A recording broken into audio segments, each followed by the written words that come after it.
আমরা এখন এই যে ইত্তেফাকের গলিতে আছি। প্রথম আলোর সামনে যে সমস্ত শিক্ষার্থী এবং আন্দোলনকারীরা যারা জিয়াফত আন্দোলনের প্রোগ্রাম করছিল সেটাকে নস্যাৎ করে দেওয়া হয়েছে। এখানে সাউন্ড গ্রেনেড, টিয়ারশেল নিক্ষেপ করা হয়েছে, আপনারা দেখতে পাচ্ছেন সরাসরি, এবং তাদেরকে ছত্রভঙ্গ করে ফেলা হয়েছে। আমরা হচ্ছে এখানে বসে বসে সবাই প্রথম হলো কি করছে না করছে সেগুলো আমরা বলছি। সে বলার পর সেগুলো আলোচনা করছে, আর এদিকে গরু রান্না হচ্ছে।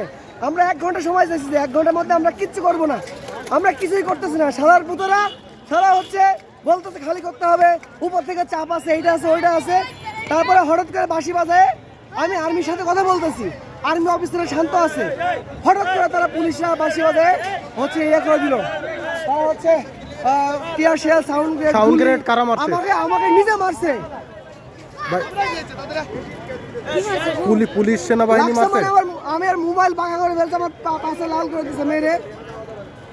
আপনারা দেখছিলেন যে একজন ভুক্তভোগী, কিন্তু তার আমরা বক্তব্য শুনছিলাম, যিনি ওখানে আন্দোলনকারী হিসাবে প্রথম আলো আসলে কি করছে সেটা নিয়ে উনি বলছিলেন, এবং এটা আমরা এখন কারণ হ্যাঁ। আপনি কি ওখানে ছিলেন আন্দোলনকারী? আচ্ছা আচ্ছা, টিয়ারশেল আর কারা নিক্ষেপ করছে?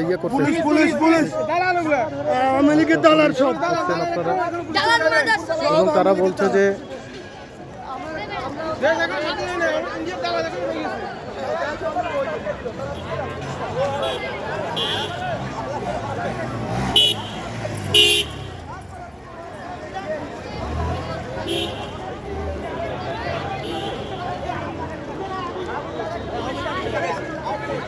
আমাদের উপরে চাপাচ্ছে যে আমরা শান্তিপূর্ণ অবস্থায় আমরা অবস্থান করছিলাম। আপনারা কি ওখানে অবস্থান করছিলেন? বন্ধ করছে, বাতি বন্ধ করছে, আমাদের এখানে গরু জব করতে দেয় নাই, এখানে পাক করতে দেয় নাই।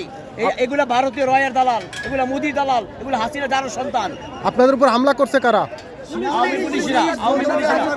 প্রথমে লাঠিচার্জ করছে, দেন আমাদের উপর টিয়ারশেল মারছে, সাউন্ড গ্রেনেড মারছে, লাঠিচার্জ। ভারতের দালাল এখনো রয়ে গেছে পুলিশের মধ্যে। আপনারা দেখছেন যে ভুক্তভোগী যারা ছিলেন তারা কিন্তু বলছেন যে এখনো সাউন্ড গ্রেনেড মারছে, এই যে সাউন্ড গ্রেনেড মারছে, যে যারা প্রতিবাদকারী ছিলেন তাদের সাউন্ড গ্রেনেড মারছে, তাদের সামনে আগুন দিয়ে বলছে যে আমরা আগুনটা লাগাইলো, সেনাবাহিনী গার্ড থেকে পুলিশকে দিয়ে দিচ্ছে।